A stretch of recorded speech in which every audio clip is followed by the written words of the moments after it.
This is the Cinematics Podcast.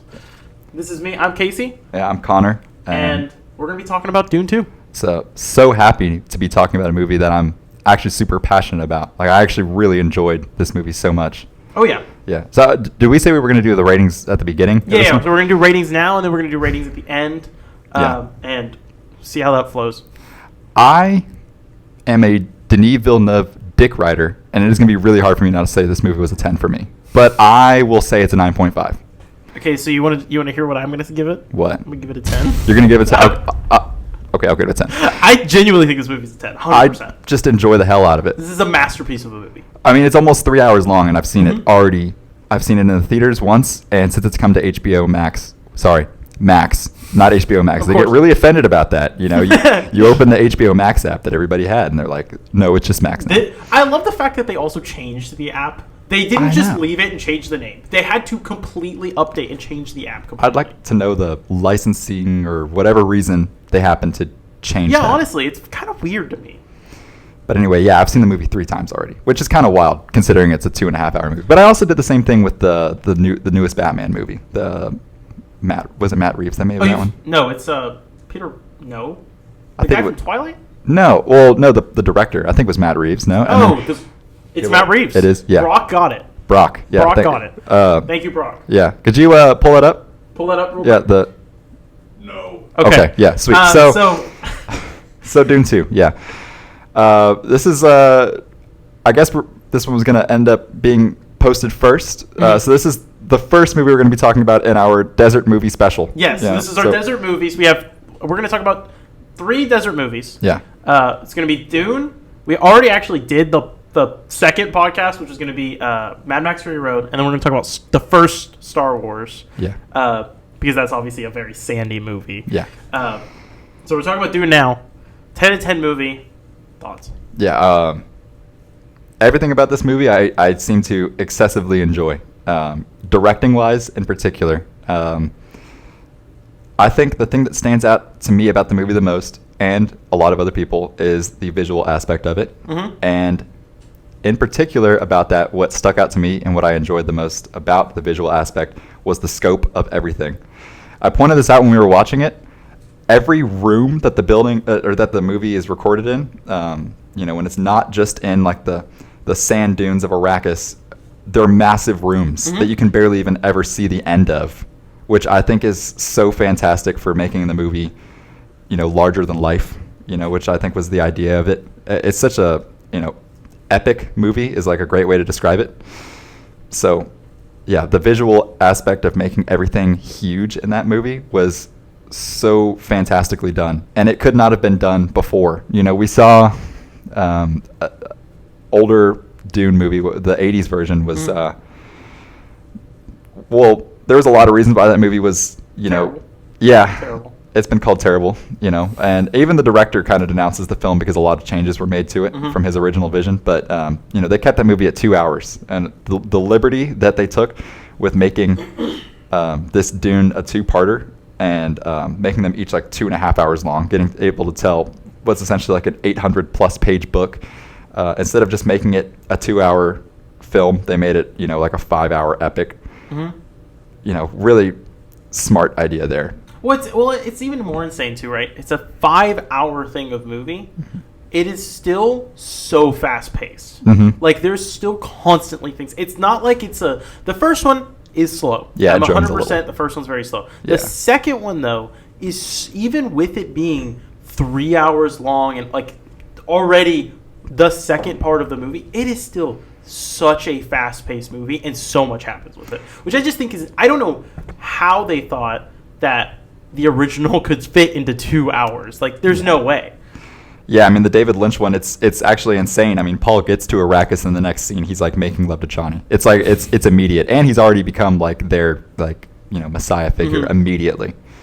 That was one of the things that I really enjoyed about the movie was him winning over the people of Arrakis without even trying.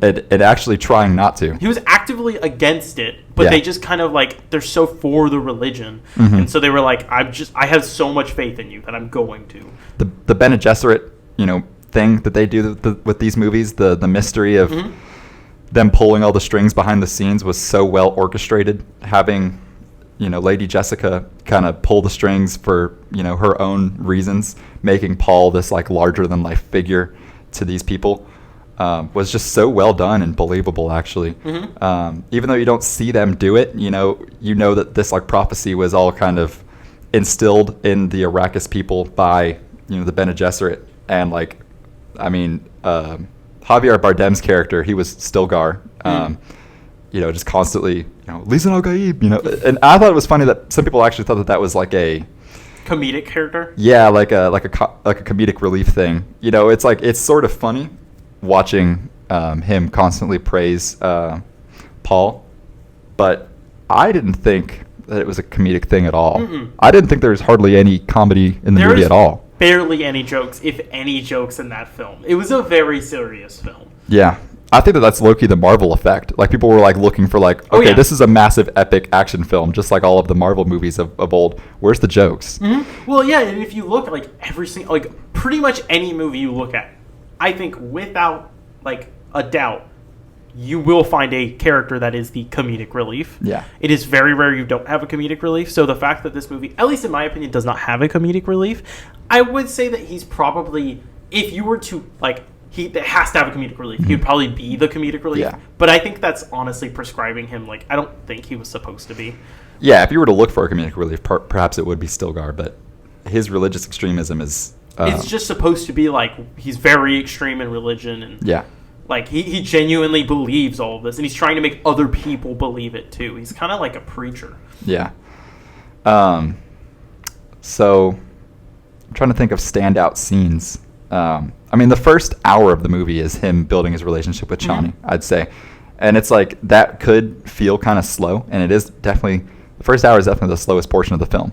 But it's still so good, though. Yeah. Like, even like, let's just talk about this in sequential order. So right. Just starting out, right? They start out, it does a little backstory, but then it starts out with them hiding on the sand dune. Mm-hmm. And then what's their names? The bad guys? The Harkonnens. Harkonnens coming in those black suits that look so cool. It's like that 80s mm-hmm. retro space, like, so cool suits. Mm-hmm. They come in, and they all run away, and they're like, and then they put down the pounder, and it pounds in the ground, so the sandworm comes. Yeah, so they're starting to fear one. Yeah. Yeah, so then they fly up on top of the rock, and this scene is completely quiet. Yeah. There is no music at all. Well, there's like a drum pounding. Oh, is there a drum pounding? Yeah, there's like a drum pounding as they're getting like shot and picked off one by one. Oh yeah, and then they get shot in the head, and then then the drum starts pounding, but then it's like, oh my god, this is such a tense, like, cool scene. Yeah, they literally started this movie as the first one ended. Like, mm-hmm. It picks up right where it left off at this, like,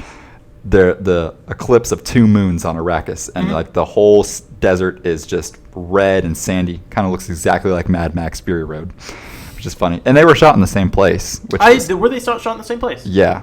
For Arrakis, the most part, I forget the desert, but it's part of the sub-Saharan desert. They were shot in the same area. It's a great way to catch the audience's, eyes about what the movie's going to be about, because you get the sense that it's going to be not only a visual epic, but like like a mysterious, like brooding, just like really well-directed film. And also, it stuck out to me only on like the second and third viewings. Lady Jessica's introduction in the film of smashing in the Harkonnen's head with mm-hmm. the rock was just so brutal and describes her character for the rest of the movie so well. Oh yeah, she's basically willing to do anything to both protect her son and become what she becomes, basically. Yeah. They really didn't do very much showing. They did a lot of telling of what the Arrakis people were like mm-hmm. in part 1. Oh yeah, 100%. And seeing it in action about how intense they are about, religion and things like that, it was a really awesome element of the film. Like the way that they accepted her as the Reverend Mother. That scene where she drinks the blue blood, the water of life, the worm piss, whatever. Yeah, yes, that's what the worm piss. Yeah, that's what they called it. I think it was blood though, wasn't it? It's worm blood. It's worm blood. Okay. Yeah, and it just like and it opening up Alia's eyes in her, like the babies, like oh whenever my it gosh. closes in on the Yeah. fetus, I think that's the first thing you see in the movie. Is the fetus. Yeah, it is. Yeah, It's one of, if not the first thing you see in the movie. They keep showing the fetus. Yeah. They really like fetuses. yeah. Well, that's like all you get of Alia's character, except for the one One scene where you see him where in the vision. Paul is like dreaming. He's having his prophetic dreams, and you see Anya Taylor-Joy playing Alia, which she's going to play, probably a remarkably huge role in the next movie. I would assume. But yeah, that was a super intense scene. Her becoming the Reverend Mother, and then immediately, shit starts getting even more intense. It's so great. What stuck out to you about like the Arrakis people, other than like about the religion? Like I thought it was cool, like the dichotomy about like the South being like very religious, and then like the Fremen, like the warrior class, like the nomadic people, being so against it. Like I thought that was just such. One of my favorite things, and I always find this so interesting, especially because it's a desert movie. I just love the water aspect. Like they just need water. They have all this water, but then with the religious aspect of they have this massive lake, but they refuse to drink anything out of it because it's from the people. It's religiously like if we literally would never drink this, even if we were gonna die, we would not drink it. I thought that was such a cool thing. Like it really shows like how faithful they are and how religious they are. Like some of the Southerners especially like are so religious.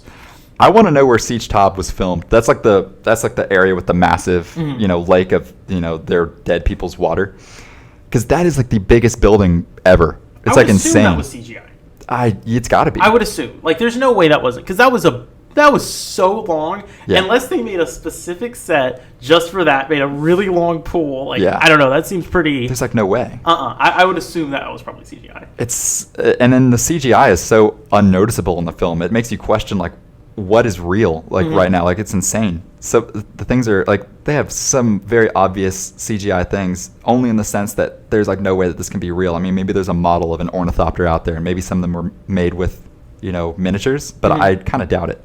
The ornithopters looked so real. The ornithopters looked amazing. Yeah. Have you seen the Lego set of those? I think that's so cool. I want one so bad. It's so cool. Yeah, and the sandworms as well. We talked about this when we watched it. I thought it was really cool how every time that they show like a big CGI elements of the movie, and I guess the entire movie in general, everything's kind of dirty. So they kind of muddy up the shots where they have these, scenes of like the massive sandworms. There's always like some sort of like sand cast over it, or a little voice crack there. They do the CGI really well because like you said, it's never just like, because this is one issue I always have with whenever it's just straight CGI, is whenever it looks almost smooth, it looks too perfect. But in this movie, they had a lot of, like you said, sand covering it, or it's really like dark, or it's bright, or something like that. Like it's something to where it's a little bit harder to see it. So like, especially with the sandworms, there are these massive creatures, but they're almost always covered in sand. So you still get the scale of them, and it still looks badass whenever you see them, but it's like it also doesn't ruined by the fact that it's just like pure CGI. It doesn't look horrible. It also kind of adds a little bit of mystery to them, like how big are you never see the full size of them. Yeah, that's a really cool thing too. Never really thought about that, honestly. It's always like the mystique of how big they are. You never see the whole creature. You get to see the mouth of one of them whenever I think it eats the Harkonnens at some point. Yeah, they like throw all the bodies over it and put the thumper down, and it just comes up and eats them. That was an awesome scene. But yeah, very, very cool. Like I love the sandworms were even one of the best parts of that movie. Yeah. Every fight scene, to be honest, was just amazing. Yeah, the fight scenes in the movie are such a standout. Oh my gosh. I'll never forget how awesome it was seeing in theaters. By the way, best movie ever to see in theaters, in my opinion. Just the IMAX of it, the IMAX element, and how like it adds to the scope of the film for sure. But the scene where the spice harvester lands and all the Fedaykin, they're like the elite warriors, right? They're like all under the sand, and they've got their little like breathing tubes. Oh my god, yes! And you have the little beetle crawling next to the breathing tube. Oh, it was the Muad'Dib. It was a little sand mouse, which ended up being his name. Yeah, so cool.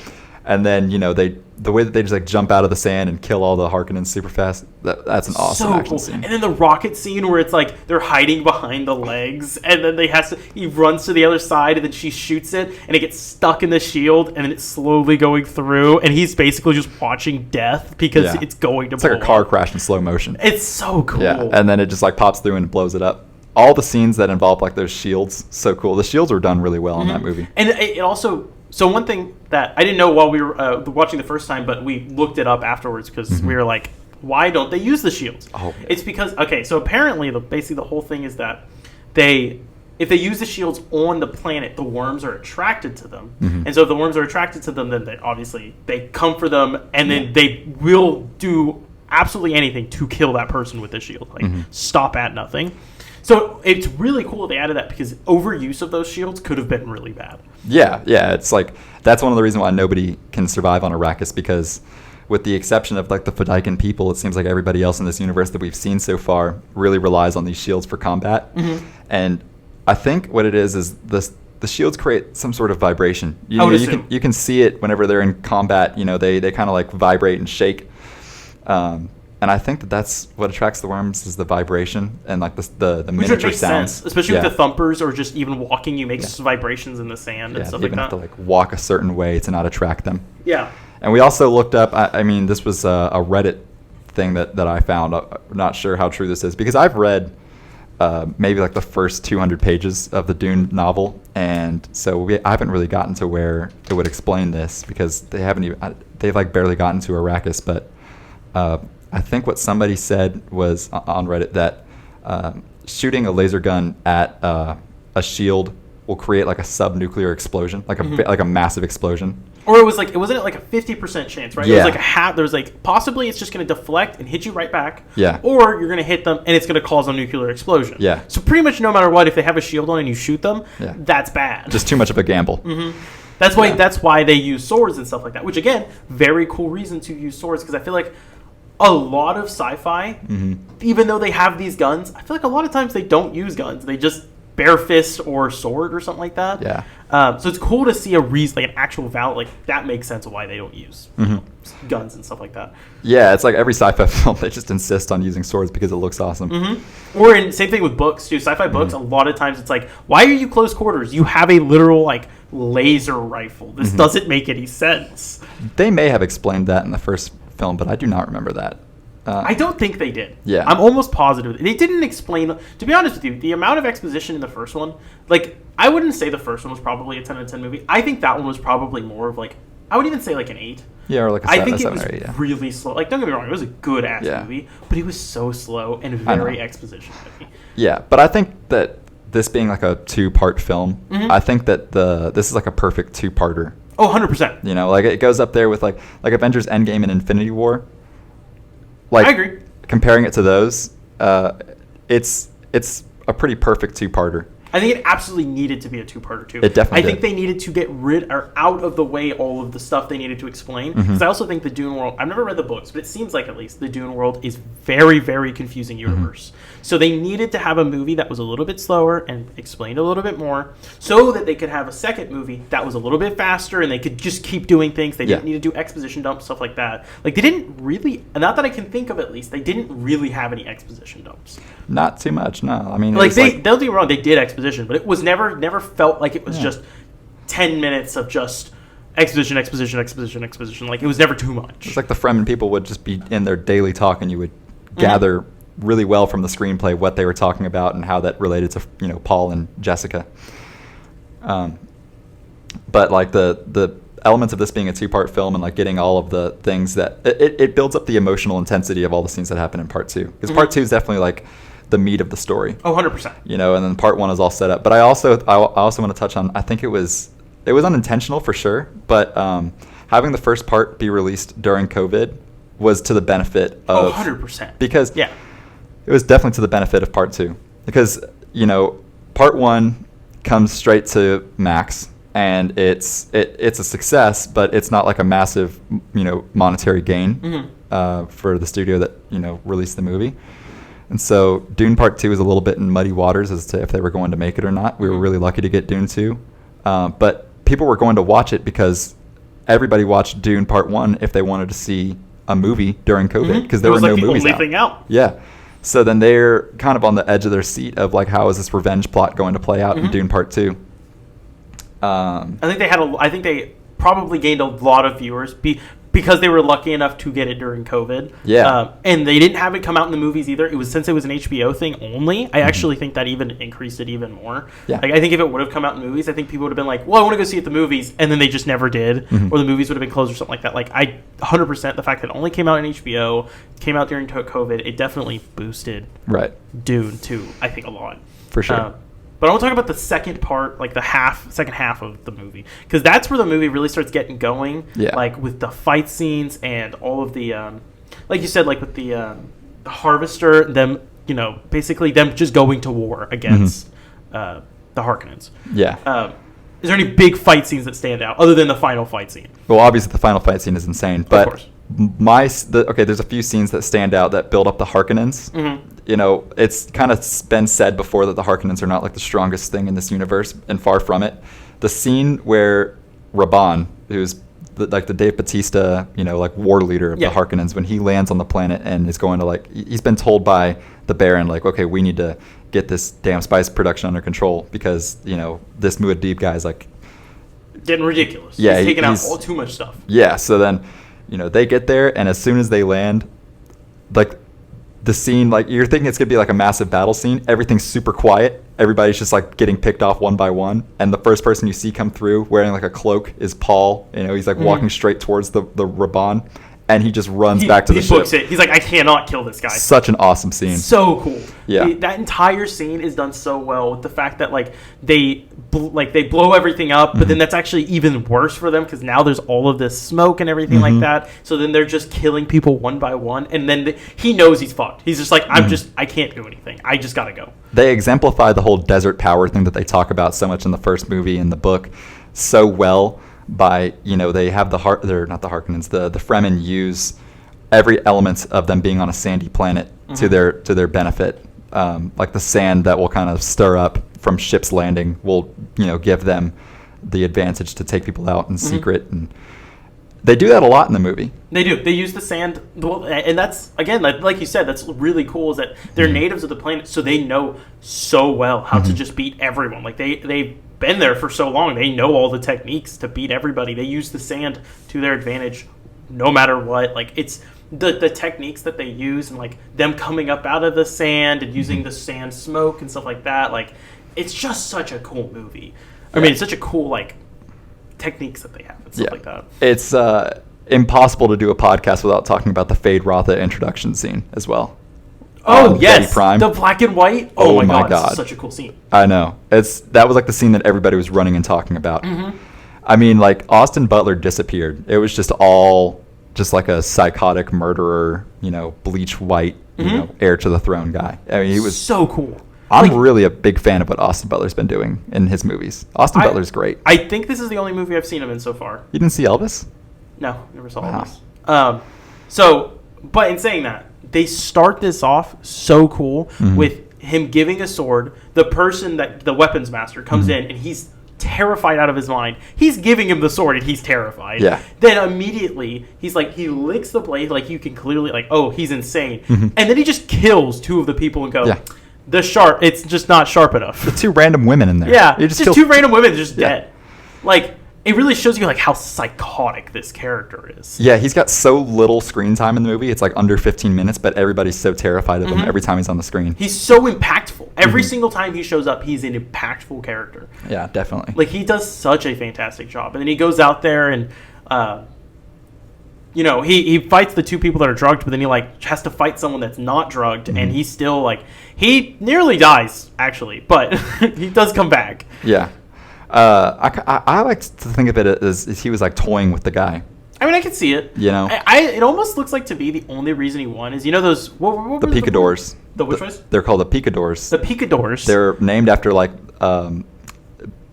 these people in the Mexican rodeos that would come out and. Rock, can you pull this up? No. Okay. So those guys are really cool. But then they come in and they stab the guy. Yeah. To me, that always felt like that's actually kind of what gave him the win, is that they stabbed him while he was kind of on the upper, and then he lost afterwards. That's true. Yeah. It kind of shows that there really aren't good fighters. They're really not. Even against someone that's probably malnourished. Yeah. And hasn't like has all these probably muscle deficiencies and everything, Yeah. like been captured for such a long time, still nearly wins against this guy. Yeah, and Fate is there like badass. You know, it's like that really says something. But then, in saying that, he's still a very badass character that is so cool. yeah, But yeah, I mean, it's just a cool, like that whole scene, the fact that the sun is black Oh and my it just gosh, makes yeah. everything black and white. Like that's such a cool idea. that stadium was huge too. Mhm. Like, oh Like, my gosh, I think they filmed that on a real, like just big ass. they had to have. I'm almost positive. Like I don't think that would have been CGI. I'm pretty sure. It had to have been. But yeah, and then after that, so then he goes to the planet and he takes over. And the first thing he does when he gets there, first of all, he's just bombing all of the what are the sites? The Yeah, religious the Sieges. He Sieges. blew up Siege Top, the He's- one with all the water. And that scene actually kind of made my heart drop. I was like, damn, Oh, yeah. it makes you really care about like, the whole water aspect. They talk about it so little. In the second movie, they don't bring it up. They feel like in the Yeah. first movie, they bring it up a lot. The second movie, they don't bring it up as much. Still interesting, though. Mm-hmm. But yeah, then he comes in. The first thing he does, he blows up all of the Sieges, Mm-hmm. and then he makes his brother or cousin? Or nephew? The Raban, I think he would be his, what he would, I don't know, maybe it's his cousin. It I doesn't really don't know matter. if they're related. Family member. I'm pretty sure they're related. No, they are. Yeah, you're They're right. definitely You're right. related. I just don't know how they're related. Yeah. Their family member, basically, he makes him immediately kiss his boot because Yeah. he's like, you're shit. Okay, Yeah. just kiss my boot. I'm in charge now. I mean, actually, like he got there and just used like he just shot missiles at the siege, Mm-hmm. and the Baron was like, oh, he's a genius. Like, Yeah. why the hell weren't they doing Why that weren't before? we doing this? I think maybe the explanation for that might be that they didn't really know where it was. Yeah, and it seems like to me that like I don't know why he wouldn't have done that before. Exactly. So it definitely seems like maybe they got information and they maybe just didn't even give it to I'm gonna call him Dave Bautista because I don't know his name in the movie. But they didn't give it to him, and then they brought him in. They were like, "Oh, by the way, they're just like right here. You could pretty much just shoot them now, and you'd be fine."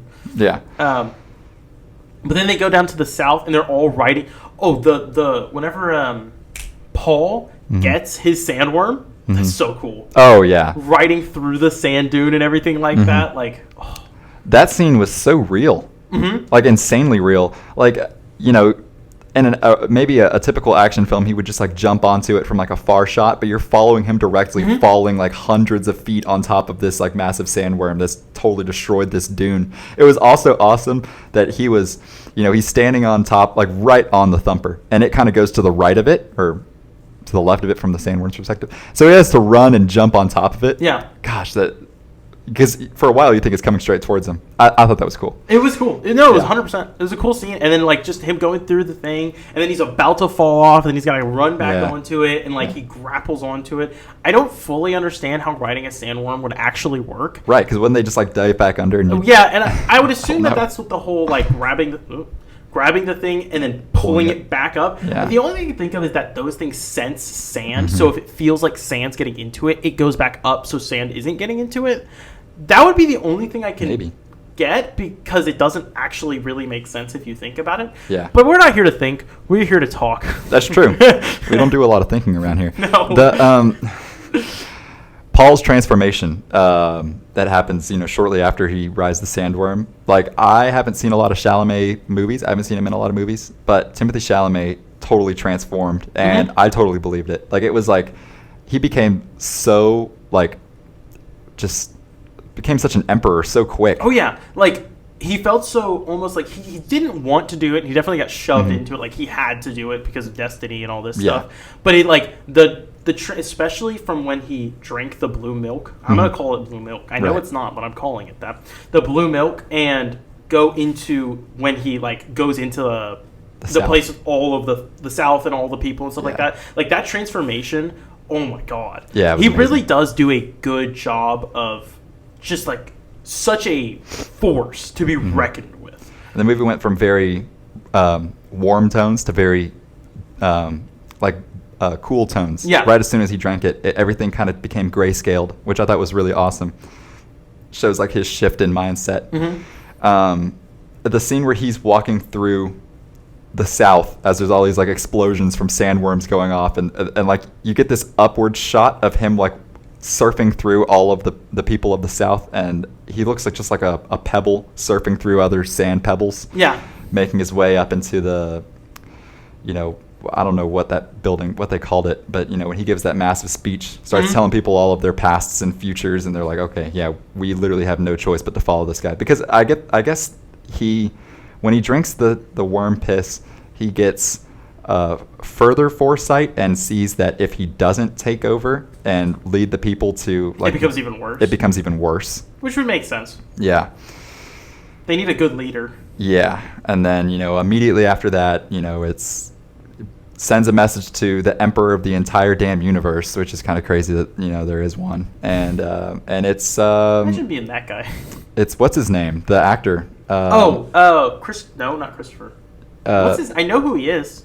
He's such an iconic voice. Yeah, a lot of people. Because the dog goes. No, that's not how his voice goes. No. I know. Yeah, a lot of people. Everyone knows who we're talking about. Yeah. If you've seen Dune 2, you know who we're talking about. Name is blanking. It'll probably Yeah. come back to me, but a lot of people didn't like that. Apparently, he did such a good job. He Yeah. works so well as an emperor, like just being this like menacing figure that's like so powerful and everything like that. Like so cool. he's got that kingly voice to him. Oh yeah. He goes in there. Paul goes in there.